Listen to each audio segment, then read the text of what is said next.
Hola a todos, en este video vamos a abordar una patología relativamente compleja del hombro llamada capsulitis adhesiva.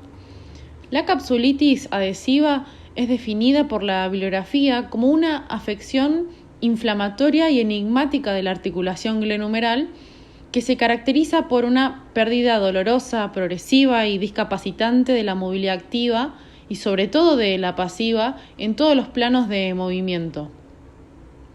Los factores de riesgo para esta enfermedad van a ser edad entre 40 y 70 años, donde es mucho más prevalente. También es más común en mujeres, en individuos que presenten enfermedad tiroidea o diabetes, en pacientes que presenten lesiones o traumatismo del hombro, como desgarros, fracturas, rupturas, entre otras, en inmovilizaciones y en cirugías todas del hombro. A pesar de cada uno de estos factores, el 50% de los pacientes que desarrollan y tienen esta enfermedad, se desconoce una causa específica por la cual aparece. Es decir, que en el 50% de los pacientes su origen es totalmente idiopático. Por eso la mayoría de los especialistas van a establecer que en realidad es una entidad, una afección sumamente multifactorial. Respecto a qué sucede en esta enfermedad, la realidad es que se desconoce hasta la actualidad cuál es la fisiopatología exacta de la capsulitis. Pero la hipótesis más aceptada va a establecer que se genera una inflamación dentro de la cápsula articular y el líquido sinovial, y esta inflamación es presentada clínicamente principalmente por dolor en el paciente. Luego, si esa enfermedad avanza, ahí sí aparecen fibrosis y adherencias capsulares que provocan una disminución del rango de movimiento en el paciente. La manifestación clínica de estos pacientes va a estar dividida en etapas en función del estadio de la enfermedad. En una primera fase, la cual se llama fase dolorosa, el paciente va a presentar un dolor difuso y progresivo en la región anterolateral del hombro, un dolor nocturno que se exacerba al acostarse sobre el lado afectado, y en el examen físico va a presentar también un rango de movimiento limitado, pero limitado principalmente por dolor y no por presentar una rigidez capsular o un tope duro. En cambio, en una fase más avanzada, llamada fase congelada, el paciente presenta menos dolor, pero la rigidez y ahora sí la limitación del rango de movimiento es mucho mayor y en todos los planos de movimiento. En este caso sí vamos a observar un hombro rígido y presencia de topes duros en el examen físico que va a estar dado por rigidez y retracción de la articulación. Distinto a lo que pasaba en la fase dolorosa, donde la limitación del rango de movimiento está dada principalmente por dolor y no por una retracción. Además, se describe una tercera fase que se llama fase de descongelación, en la cual el paciente se va recuperando de a poco y presenta también una mejora progresiva del dolor y del rango de movimiento.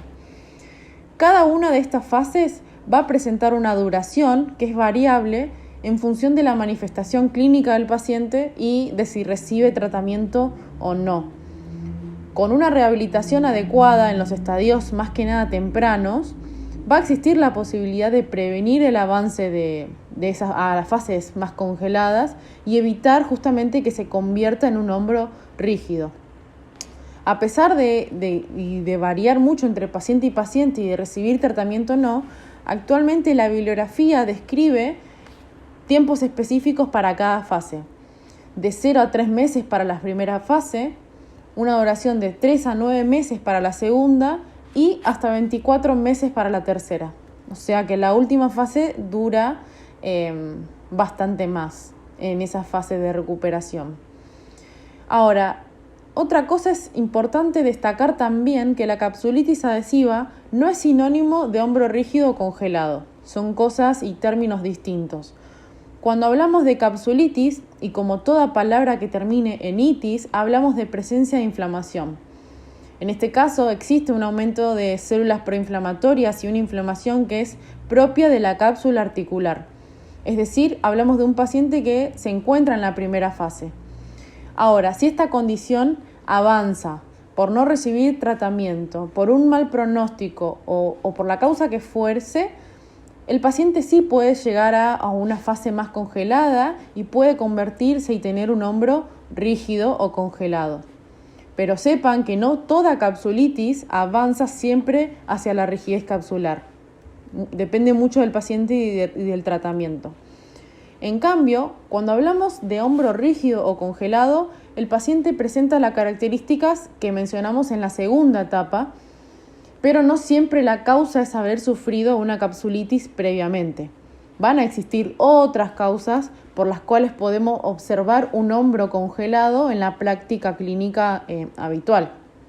Algunos de ellos, ejemplos de otras causas, ya los dimos arriba, como lesiones o traumatismo del hombro, inmovilizaciones del hombro también, que llevaron a que esa articulación se vuelva rígida. Entonces, es así que nosotros podemos afirmar que no todo hombro congelado es producto de un proceso inflamatorio en la cápsula articular, sino que pueden existir otros factores que intervengan y lleven a que ese hombro se torne o se transforme en un hombro congelado. Respecto al diagnóstico, para diagnosticar esta condición es importante, como siempre, realizar una adecuada anamnesis y un adecuado examen físico. Ambos van a ser esenciales para que nosotros podamos diferenciar un hombro rígido de una verdadera capsulitis adhesiva. Un diagnóstico correcto nos va a permitir a nosotros también orientarnos hacia un tratamiento correcto y por lo tanto también un mejor pronóstico para ese paciente.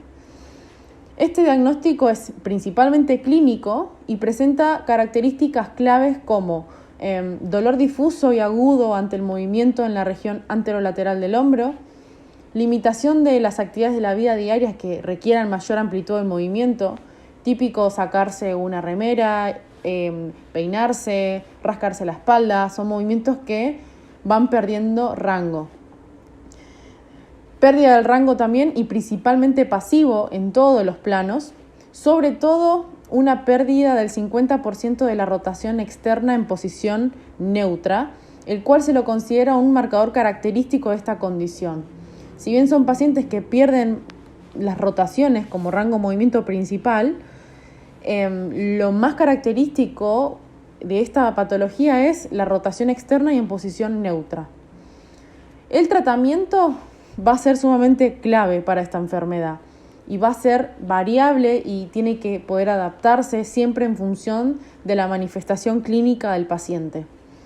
El tratamiento en sí para cada condición no va a ser el mismo. Si el paciente presenta capsulitis adhesiva, dijimos que se encuentra en una etapa inflamatoria con mucho dolor al movimiento y mucha impotencia funcional. En este caso, nuestra intervención va a estar basada principalmente en respetar y controlar ese proceso inflamatorio, tratar de disminuir el dolor, educar al paciente, acompañarlo en su evolución y sobre todo no sobrepasarnos con las movilizaciones, porque son pacientes que al trabajar el rango de movimiento, al realizar ejercicios como deberíamos hacerlo, son pacientes que se van a defender mucho ante cada movimiento y podrían realmente terminar con más dolor. Entonces, lo que vamos a tratar de buscar con estos pacientes es trabajar siempre en rangos movimientos que sean activos, controlados por el paciente, donde es él mismo quien puede controlar la exigencia de ese movimiento y no hacerse peor. Ahora, si el paciente presenta un hombro rígido, por la causa que fuere, la rigidez y la pérdida del rango de movimiento será mucho más marcada, pero, como dijimos, con menos intensidad de dolor. Entonces, es acá donde sí debemos romper con esos topes duros, trabajar el rango de movimiento activo, pero sobre todo el rango de movimiento pasivo. O sea, tenemos que llegar a finales de rango constantemente para lograr justamente restablecer la función normal de ese hombro.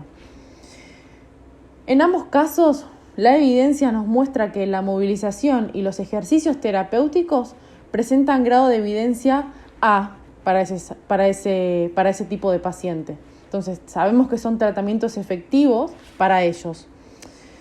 La realidad es que siempre nos encontramos frente a un equilibrio constante entre trabajar la movilidad articular, la fuerza muscular, el control motor, pero siempre va a ser importante que abordemos cada uno de ellos, sin olvidarnos de ninguno. Entonces, Eso, y por sobre todo también educarlos, que ellos comprendan la evolución natural de la enfermedad y tratar siempre de generar la mayor adherencia posible del paciente hacia nuestro tratamiento. La clave siempre va a ser esa. Bien, hasta acá la presentación. Esperamos que les haya sido de utilidad y sepan siempre que ante cualquier duda o algo que no entiendan nos consultan y nosotros se las tratamos siempre de responder. Muchas gracias por su atención.